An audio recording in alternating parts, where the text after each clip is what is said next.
Australians, what have we done?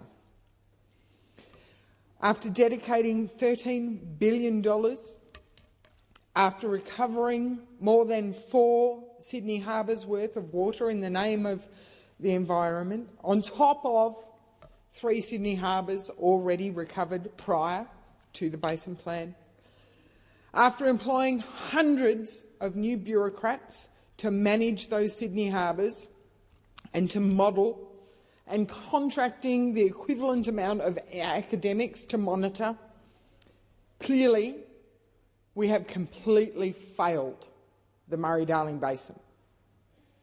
Well, at least that is the conclusion you have to draw if you see the government's latest Murray Darling Basin propaganda ads.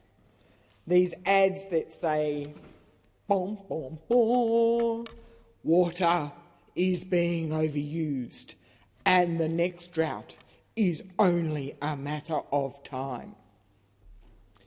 We have to make sure there's enough water, otherwise our rivers may run dry." The ad goes on to say, if we don't act, it could threaten our iconic Aussie plants and animals, our food supply, and affect the drinking water of more than 3 million Australians. I mean, goodness me, it makes me panic. I am really scared and worried about what the next drought means. But then I think, hang on, in the Millennium Drought, before the Basin Plan, before we recovered 2,100 gigalitres of water under the Basin Plan, we didn't run out of water. We didn't run out of drinking water. OK, Adelaide turned on their desal plant for the first time ever, I think. No, they built the desal plant. They didn't run out of drinking water.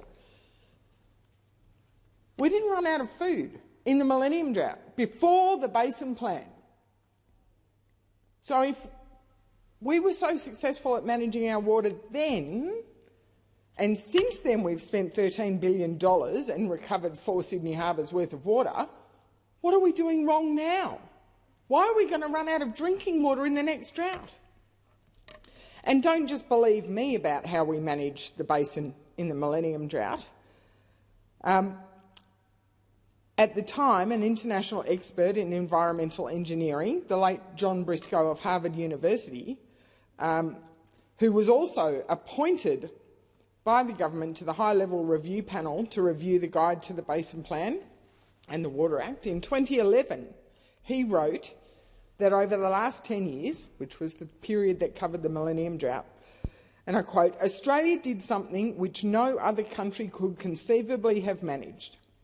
In a large, irrigated agricultural economy, the Murray-Darling Basin, a 70% reduction in water availability had very little economic impact."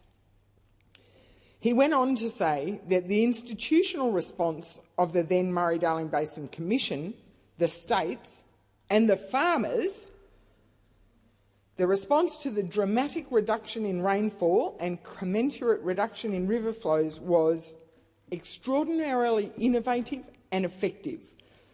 He said not only for the economy, but also for ameliorating the environmental damage of that terrible drought.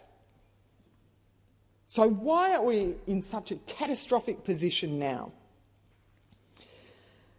How can it be possible that we are at the risk of running out of food and water in the next drought when, under the auspices of the Basin Plan, the more than 2,100 gigalitres of water that has been transferred to the Commonwealth for the environment, what is that water doing? Well, I tell you what that water is not doing. That water will not be flowing to farmers or out of anyone's drinking water taps because it's not allowed to. It's for the environment. So pretending in these ads that the Murray-Darling Basin Plan is about protecting our drinking water and our food production is absolute bunkum. This ad that we don't know how much it cost.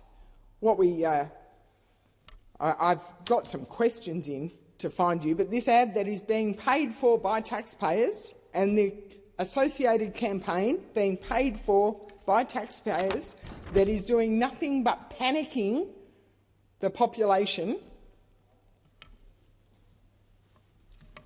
would give you the impression that the Murray Darling Basin Plan is a drought prevention plan and will keep water flowing to farmers and running out of our taps in the next drought. But, as I've explained, that is not true. The water now owned by the Commonwealth cannot be used by towns or farmers.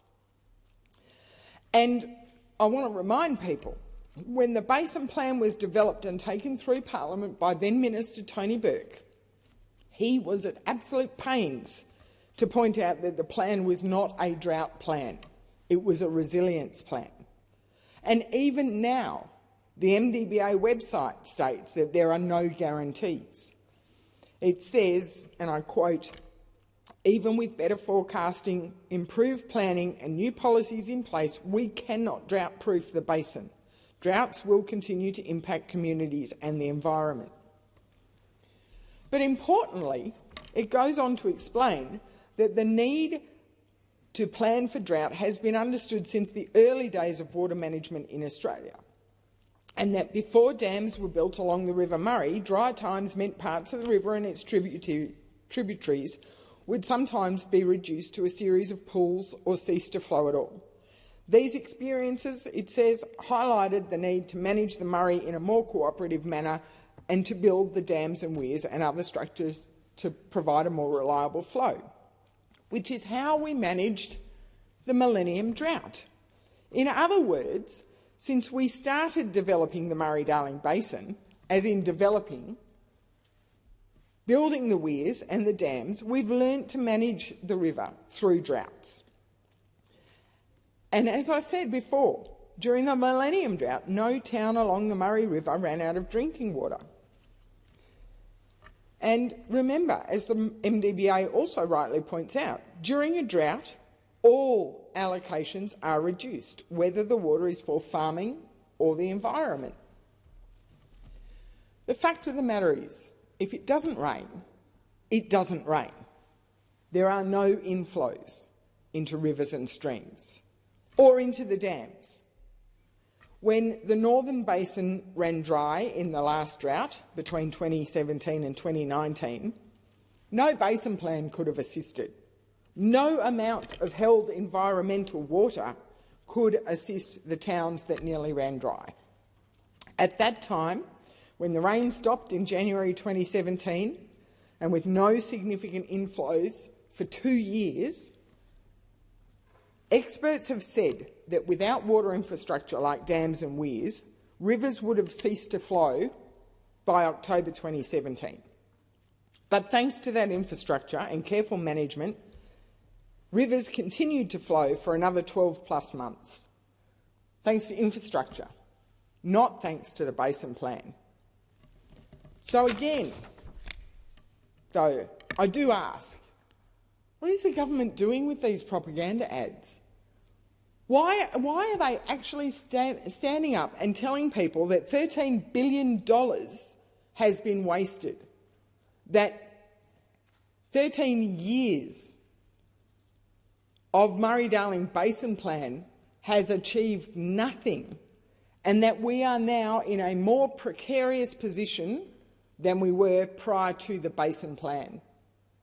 This is misinformation writ large, and the government should apologise to the public for such an appalling propaganda campaign to justify further expenditure of public money to take water away from food and fibre production, away from towns and communities that rely on the basin for their very existence.